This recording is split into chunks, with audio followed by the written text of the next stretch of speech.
Good afternoon, guys. Again, this is your Prof. Zeus, and I'd like to welcome you to my YouTube channel. And I encourage you to watch all my videos. Baka sakaling makatulong sa inyo. No? You may want to, subscribe to this YouTube channel and click on the bell button so you will be notified whenever I upload new videos or new discussions. Okay, it's been a challenging experience for me the past 3 weeks because, as you know, I had this Bell's palsy, and it's my third weekend according to the neurologist that I have consulted for this illness.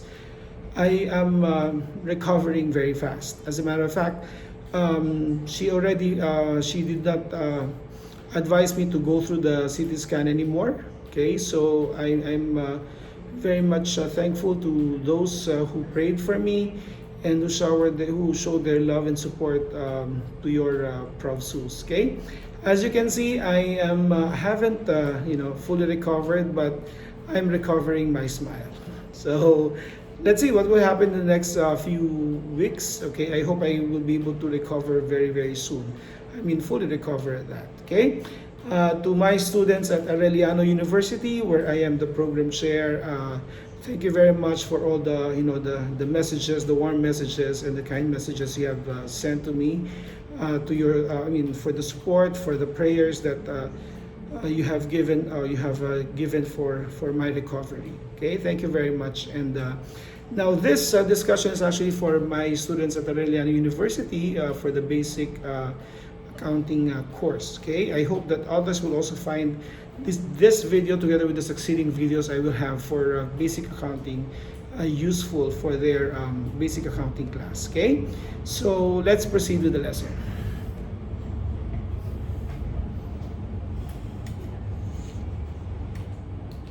Okay, so we are in accounting fundamentals. So first things first, since we are in accounting, we have to define what accounting is. Now, in the previous accounting standards that we are using, that is the Statement of Financial Accounting Standards prior to the Philippine Financial Reporting Standards, it actually defined accounting, or the ASC through the SFAS defined accounting as a service activity. Now, its function is to provide quantifiable information, primarily financial in nature, about economic entities that is useful in making economic decisions. Okay. Now, if you would notice, I have highlighted 4 phrases in the definition, which I'd like to explore and explain to you a little bit further for you to appreciate the definition of accounting. Number 1, accounting is a service activity, meaning accountants, we provide or render services to our clients, to our employers. Now, if you are in commerce and industry or employed by companies, so we render our services for a fee, meaning whenever we render service, we expect that there's just and proper compensation. Okay, compensation could come in the form of professional fees if you are in public practice, or compensation or salaries and wages if you are in commerce and industry. Okay, so we are selling professional services. Number 2, the information that accountants provide are financial in nature. Okay, quantifiable information that can be expressed in terms of money. Okay, financial report is all about money. Okay, we know that we need to get the measurements or the quantities for certain items, but at the end of the day, what goes in the financial statements are all money terms. Okay, so the information should be what? Quantifiable in terms of, or can be expressed in terms of money. Okay, of course we still need the information regarding the quantities of certain items, say for example inventories, fixed asset, all those stuff, but those information will not be reflected in the financial statements of the company. Okay, but if people will be interested, some users will be interested in finding out what those figures are, they can easily go to the company's records and verify the quantities. Okay, but for financial reporting purposes, we are more on the monetary values. Number 4, it is all about economic entities. So what is economic entity? What is meant by economic entities in this definition? Are we referring only to businesses established to generate profit, or does it include not-for-profit organization? Answer is, when you speak of economic entities here, we are referring to both established for business, that is to generate profit, and those that are not-for-profit organizations, like say for example a foundation. Now, why would the foundation need financial report? Because number one, remember foundations, they generate their cash or income from donations. Okay? Donations from generous donors. Again, and if you are one of the donors of a foundation, you would like to know where your money went or your money was used. Okay? Was it used for the reason the foundation was established, or was it used for something else? Okay? So that's the main reason why foundations need accountants, okay, in order for them to be able to account for the usage of the money, okay? And the last one, in making economic decisions. Now, the financial report that we provide to various users are being used in order for them to make economic decisions, okay? Now, what are the economic decisions that they make, okay, from the financial statements that we provide to them? Okay, number one, of course, so sample decisions would be, is it time for us to expand? Should we expand or not? Okay. Of course, the basis would be the financial report. If there, for example, the revenues are growing leaps and bounds, then they may want to evaluate whether they need to expand in order to cater to the growing business. Okay. Now, what else? Now, reduction in the selling price. Okay. Is it okay to reduce the selling price? What will be the effect on the sales? Okay. Now, these are just some of the decisions where financial reports are being used. Now, say for example for an investor, he would like to know if the company is what? Earning, because he would put in his hard-earned money into the company. So he would like to make sure that the money will be what? Profitable, or the company will be profitable, so that he can expect some return on his investments in the future. And of course, the return of his investment as well, sometime in the future. Okay? So the informations that we provide are being used by different users of financial statements. Okay? So essentially, those are the 4 points that I'd like to raise to or discuss with you in length. No? Next one. Accounting is the language of business. So the question here is, why is accounting considered the language of business? Okay? Number one, of course, as I mentioned earlier, accountants provide information through the financial statements. Okay? They provide information to different users of financial statements. Okay? And the financial statements that they provide are actually being used by different users of financial information within and outside the organization, which we will discuss in the next session. Who are these users? Okay? So by giving them this financial report or information, we are communicating to the different users of financial information. Okay? Now, the financial statements that is being produced by the accountants, it actually tells a story of what happened to the company during that period of time. Okay? Was the company able to sell and generate profit at the end of the year or not? Okay? What happened to the expenses of the company? Ito ba ay tumaas o bumaba? Okay? Ano ang naging result ng operations ng company during the year?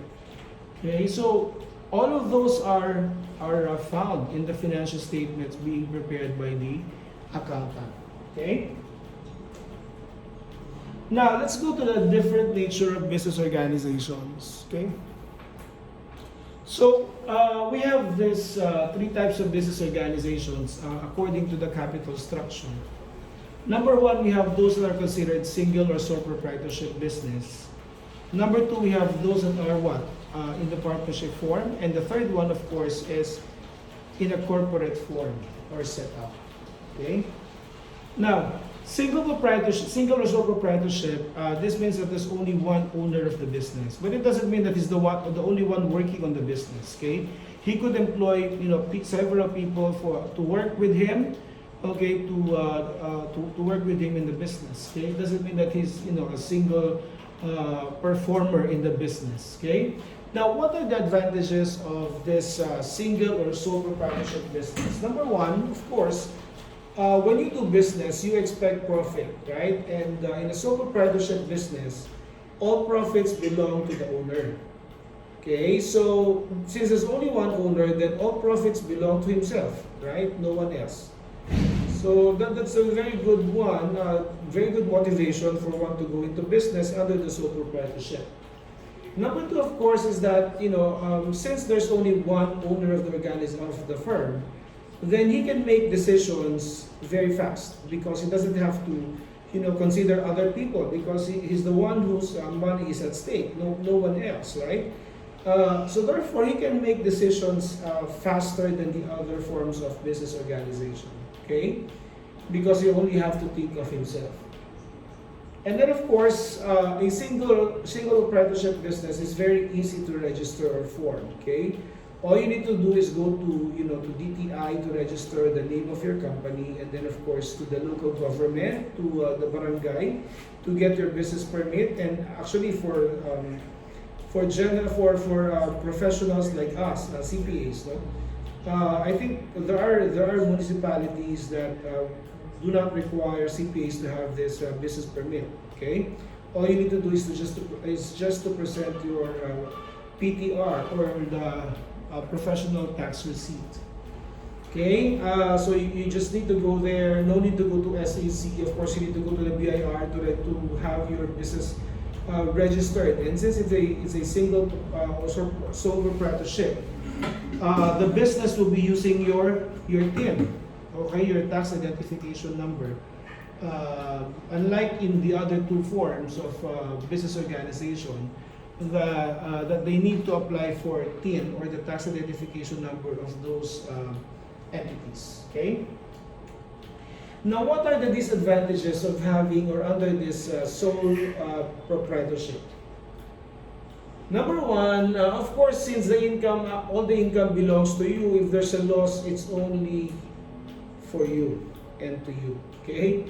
Sa'yo lang yan. Walang ibang may kahati dyan. Sa'yo lang din. Sa'yo lahat ng income. Pagdating sa lugi, sa'yo lang din ang lahat ng lugi ng company.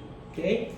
Another one, disadvantage is that a sole proprietorship business has limited resources. Okay?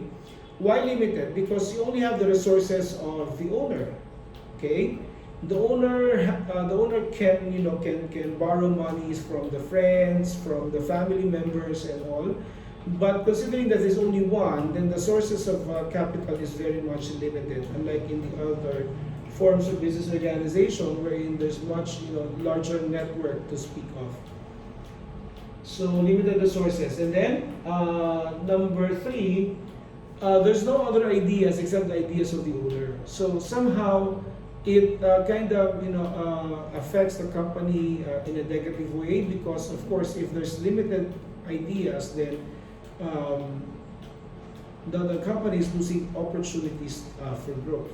Okay, so unlike if we have like other partners, okay, or other persons involved in owning the company, they may be able to share their ideas, their thoughts about the business and how the business will be able to grow.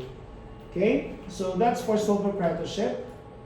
Next, partnership. So what is a partnership? A partnership is formed by two or more persons or individuals. You cannot form a partnership if you are alone. Dapat two or more, no? Meron akong partnership. Sino ka partner mo? Sarili mo. Okay? Who agreed to contribute money, property, or industry into a common fund. Okay? So these are the contributions that can be made by partners, no, in a partnership. Number one, of course, is money. Therefore, is a capitalist partner. Number two is what? Property. So again, property, it could be other assets other than cash. It could be receivables, it could be inventories, it could be fixed assets. Okay, and the last one is, of course, industry. When you speak of industry, the partner is called an industrial partner. So he actually contributes his labor into the firm. Okay, that's why he doesn't share in losses of the firm. He only shares in the income of the firm. Okay, into a common fund with the intention of dividing the profits among themselves. Okay, so after contributing the resources, and then the resources are being used to generate revenues and incur expenses, of course, until you have your net profit. Then the partners can now divide the profits among themselves. Okay, so that's division of profit already. Now, after the division of profit, the partners may still want to operate the partnership, or they may want to disband. Kaya meron tayong liquidation of partnership. Okay? Now, what are the different advantages, or some of the advantages of a partnership form? Number one, of course, is that there are more partners, more owners in the business, so therefore there are more sources of capital. Okay, than a single proprietorship. But of course, there are single proprietorships who are able to manage even with high capital requirements, because they're filthy rich, sobrang yaman. Okay, and then of course, if there are more people as owners of the company, then there are more people who will think for the company. Okay, more people to think about ideas. Okay, on how to grow the company. Okay, and like in a sole proprietorship where you only have one owner. Okay, and this is one good thing. Okay, that the losses are shared with the partners. Okay, in a single proprietorship business, remember that the losses is borne by the owner. Okay, mag-isa lang siya, lahat ng profit kanya, lahat din nalugi kanya. Pero sa partnership, you share the profit, but you also share the losses with your partners. Okay, so the exposure is actually minimized. Plus, of course, I failed to, discuss that one of the disadvantages pala yun. Sorry. Okay, let's go to disadvantages. Okay, number one is that it is not so easy to form. Unlike a sole proprietorship business that you just have to go to DTI, a partnership requires registration with the Securities and Exchange Commission. So you have to do online registration. Right now, it's pandemic, so you have to do online registration, okay, for the firm, for the company. Okay, that is with the SEC, of course. Okay, so it may take a while for you to be able to get the company registered with SEC. Now, another disadvantage is that the profits are shared among the partners. Okay, among the partners. Yes. So, to a certain extent, you are also limiting your exposure, okay, to losses, because it's being shared among the partners. Now, there is another disadvantage, and that is when it comes to decision making, it kind of slows down the decision-making process, because remember, it is not only you who contributed to the capital of the company, and so therefore you also have to ensure that whenever there are decisions, the other partners will also be heard. Okay, so and there are times that you have to the partners will have to battle it out, and then resort to some hurt feelings and all those stuff. So that is part of the decision-making process. Okay, and this one is actually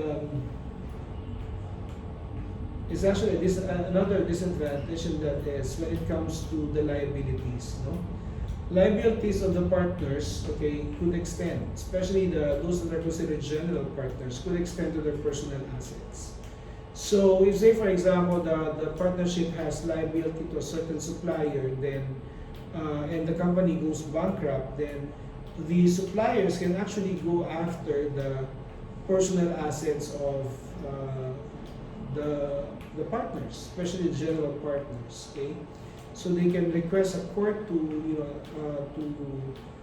go after the properties, and then sell the properties and apply the proceeds to the liability of the partnership. Okay.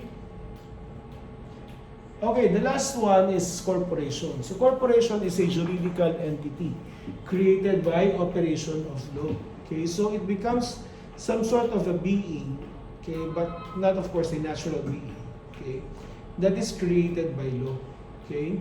So as such, the corporation can acquire properties. The corporation can also dispose of properties, okay. So that's corporation. So in a corporation, normally the owners are actually more than a partnership. But now we have a new law that allows creation of a corporation with only one shareholder or owner. Okay, that's a one shareholder corporation. And the reason for that is we would like to avoid the use of dummy shareholders by corporations. So by doing that, by allowing a one person to be engaged or to form a corporation with only him as a shareholder, then that kind of address the problem on, or the issue on dummy, okay, using dummies to be part of the corporation, because the current requirement is at least 5. Now, what are the advantages of a corporation? Number one, you have more sources of capital, because if you have like 10 shareholders, those 10 shareholders have their spouses or siblings and all the stuff, and even relatives, okay. That's a bigger network, larger network than a partnership, okay. So if that is the case, then you have more sources of capital, okay. And of course, you employ people, because normally I would say normally corporations are bigger, so you need people to run the corporation with you and for you, okay. So with that, you employ managers, you employ executives, okay. And these managers and executives, what they do is what they decide for the company, and so therefore, before decisions are made, there has to be some ideas, right? So that's the bottom part of it. Now, another good thing about corporation is that shareholders' liability is only to the extent of its capital contribution. Okay, so if the capital contribution is already zero, then the shareholder cannot be held answerable, okay, for the liabilities of the corporation anymore, because his liability is only to the extent of his capital contribution. Now, one good thing about corporation is that if you want to sell your shares, you can easily do that. You don't have to inform the corporate secretary that you are willing to sell unless you are asking them to look for a buyer for you. So unless that is your intention, then you don't have to go to the CORSEC and let him know that you are selling your shares. Okay, so you can easily transfer your shares. You don't need the consent of the other people in the organization. Unlike in a partnership form, especially for general professional partnership, it is a requirement that you have to inform the partners that you are leaving the firm, and then you are also disposing off of your ownership interests. Okay, because you cannot just sell it. They need to the partners need to approve the sale of the equity instrument. Okay. Now, disadvantages: more shareholder to share in profit. Now, if one advantage is that again the loss is not concentrated to one shareholder, and of course, when it comes to profit sharing, since there are many shareholders to begin with as owners, of course, then all of those shareholders will have to be given their due share. Okay, not so easy to form. Unlike a single proprietorship business, where you just have to go to DTI, partnership and corporation requires SEC registration. So you have to go to SEC. Apply online, you can do that. You have to produce the articles of incorporation for corporation and articles of partnership for the partnership.